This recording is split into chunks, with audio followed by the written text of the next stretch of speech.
Well, good morning. We all set, Steve? Okay. Good morning to all of you. Thank you so much for coming this morning and getting out on this cold day. I have to say, it's always a little hard to follow Glenda's enthusiasm, so I'm counting on you all to be helpful with that. And indeed, the topic this morning is, do you know who you are working with? Because success is all about building relationships. And you really can't build relationships if you don't know who it is you're working with. So I recognize that not every relationship is a lifetime commitment. In fact, some of them can be rather brief. But business connections, business networks are so integral to our success and our ability to grow businesses that we have to be committed in a way that makes them very effective. And to do that takes time and effort, and therefore we want to be as targeted and as efficient as is possible. Business networks, a business connection, business groups, call it what you will, need to be a qualified and selected group of people who you can rely upon, as Glenda just pointed out, who you can tap into for advice, for inspiration, for insight, individuals that you know will be there for you when you need them. And all through that process, there has to be a balance between being a taker and a giver. That is the only way that a relationship can really work. You can't build trust if you don't have that sort of reciprocity. So I want to share a story with you. I'll keep it brief, even though it actually is a fairly long story, so you can breathe a sigh of relief on that part.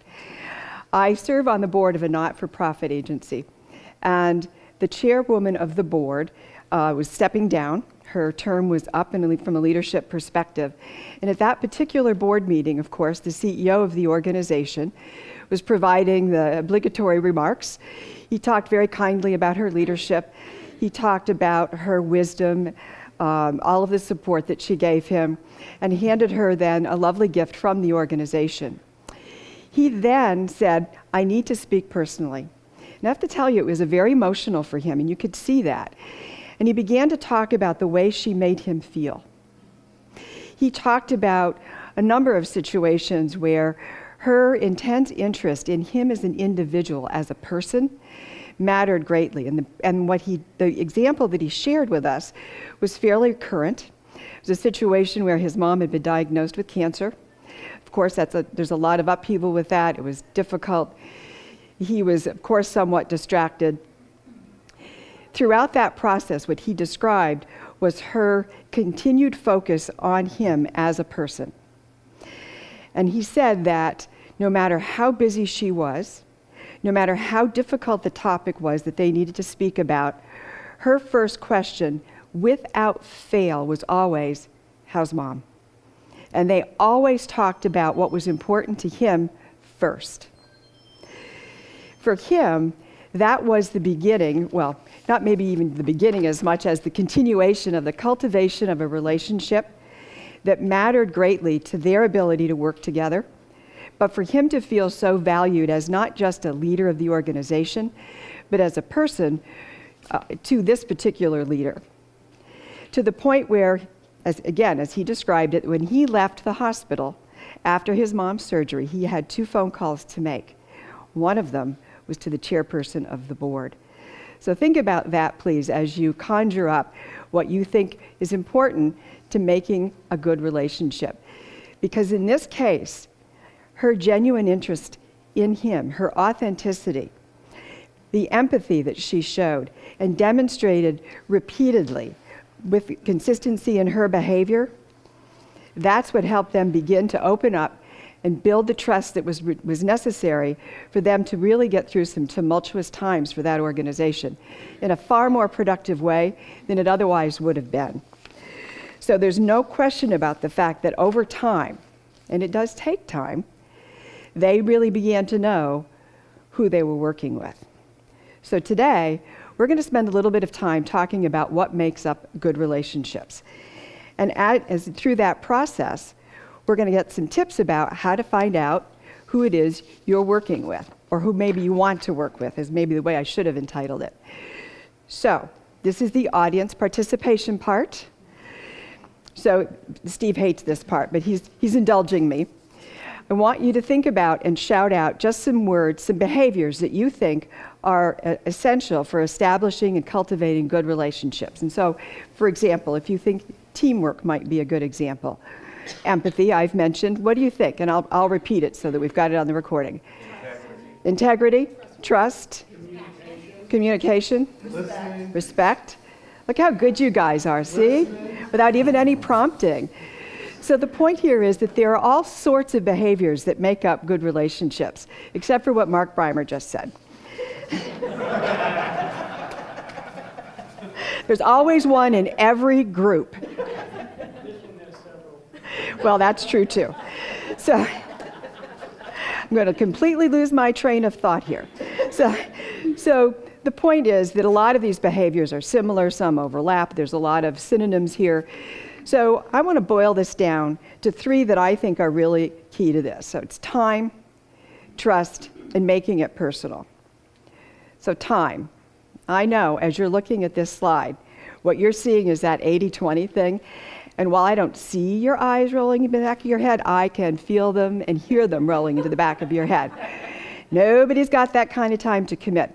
The point here is, it isn't about whether it's 20% of your time. It is about dedicating time and then scheduling it, putting it on a calendar, whatever it takes for you to make sure that you are dedicating time and energy in a very intentional way to meeting people and beginning to determine whether these are individuals that you do or you don't want to have a relationship with.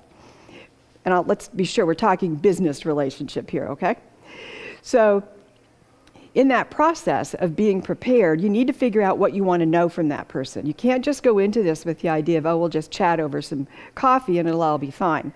Think about whether it's important to you to know about experience, whether you share common goals or common interests. What is it you want to know? And you need to be prepared with questions that will help prompt you in that conversation. And frankly, you need to be respectful. We all need to be respectful of people's time. So you need to be present. Put the phone away. No texting. Don't be doing the, oh, I got to take this email, it's really important, or taking a call. That's not a good use of anybody's time. And part of the point here is you need to be looking for those similar behaviors in the person that you're meeting with. Because if that person isn't showing reciprocal behaviors, then you got to think about whether this is a person you'd want to be doing business with or being in a situation where you might want to continue to invest your time. Trust. There is no way to have a relationship without trust. And so you have to start someplace to begin to know people. Maybe that is if you share people in common, you ask about that person and you might learn some things. Maybe if people are hesitant to share what they know about a person, that might tell you something. But you shouldn't draw all of the conclusions from that, right? You've got to meet with someone. And think about what are the behaviors that would be, again, important to you from the standpoint of trying to determine credibility, whether this person is reliable or not. So as you're having conversation, and again, conversation in my world means you've got a set of questions that you can use as little cues and prompts to help you get through a conversation. So it's not an interrogation, right? But it is targeted. So does this person embellish? A little more positive about his or her business than maybe is reality? Is the person actively listening and truly involved in the conversation? Or is the individual mostly waiting for you to take a breath so that he or she can start talking? Is this a person that you can learn a little bit about from the standpoint of whether he or she is open to compromise, open to different points of view? Is the individual positive? Or does this person spend time tearing other people down, gossiping, maybe being a little bit mean-spirited?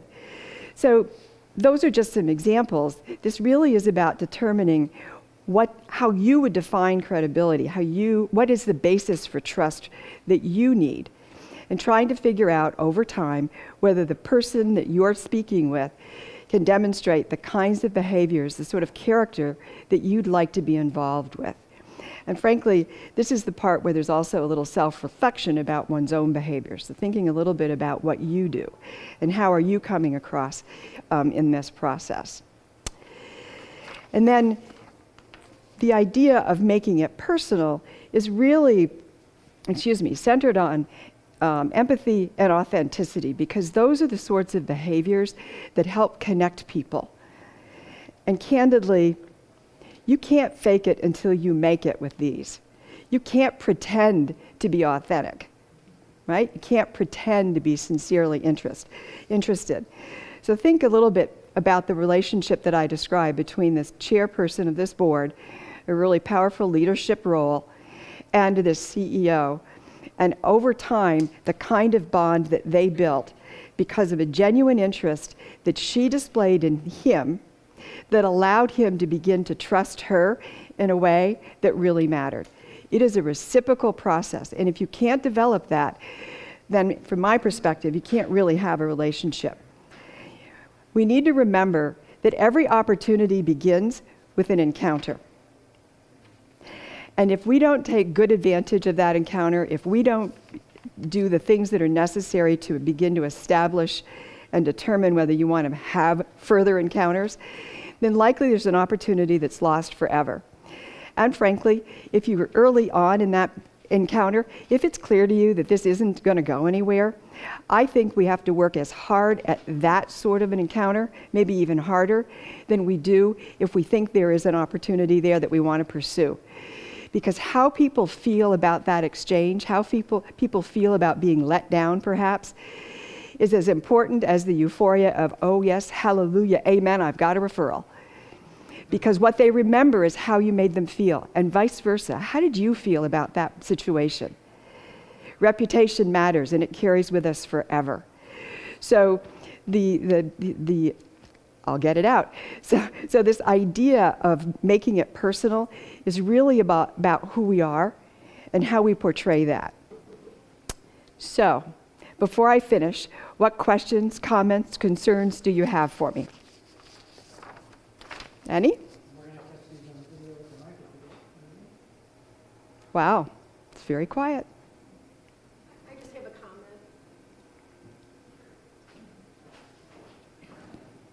Too bad he couldn't toss the mic over. Thank you, John.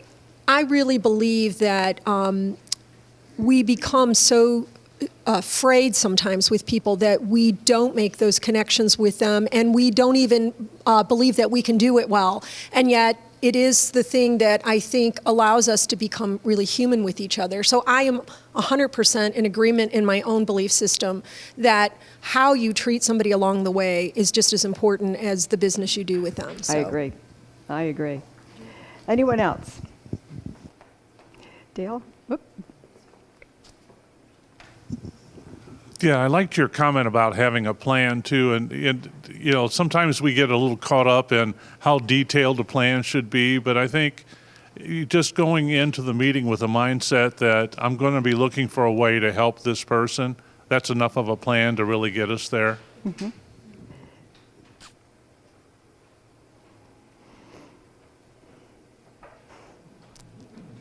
You're just on the wrong side of the room. This is more of a comment than a question, and I've been in E for E less than a year, but I think that people thinking like what you talked about there is the reason E for E is successful, because it's always a room full of people who truly believe that and act that way. And when I came in for the first time, I felt that, and so it inspires you to be like that.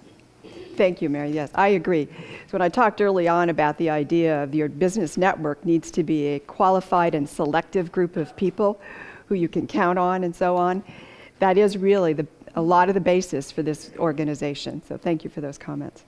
And I loved your presentation, and I'm a believer. You've got me. I believe in this. But I will tell you, I came out of a long-term corporate career.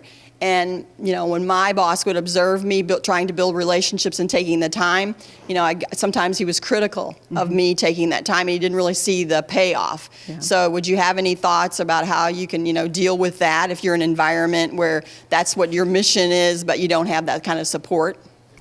Wow, thank you for the question. I have to give that a little bit of thought, but it is true that in some situations, and maybe culturally, it's a bad fit from that perspective. Culture of the organization that doesn't support people building relationships and knowing one another, I think begins to fail, unfortunately. But it's not endemic, unfortunately. So I'm not sure I've got a really good answer for you off the top of my head without asking you some more questions about the circumstances. But you do have to know the culture, and certainly the individual, if you're in a supervisory situation, knowing that person and what's important to him or her. And if there isn't a connection there, maybe it's not the right place. Easy for me to say, but hard to do. When Ann was leaving her full-time work a couple of years ago, she was vice chancellor for human resources at WashU. We were at a party, a going away party. They do a good job with that. I would say 100 people came up to her and said, "I remember you. You went to my mom's funeral." Still kind of chokes me up. But what people remembered most was that she was there when they needed her. And it really is true. Thank you. So, thank you for the questions. Thank you for your time here. To finish up, selectivity, intentionality, and engagement are key to finding good people. Building trust, establishing trust is the only way, I believe, that you can actually have a meaningful relationship. And you have to commit the time and make it personal for all of that to happen. The process of establishing and cultivating relationships is really how you get to know who it is you're working with, or at least who you want to work with. So I thank you very much for your time and attention this morning, and thank you for coming to E4E.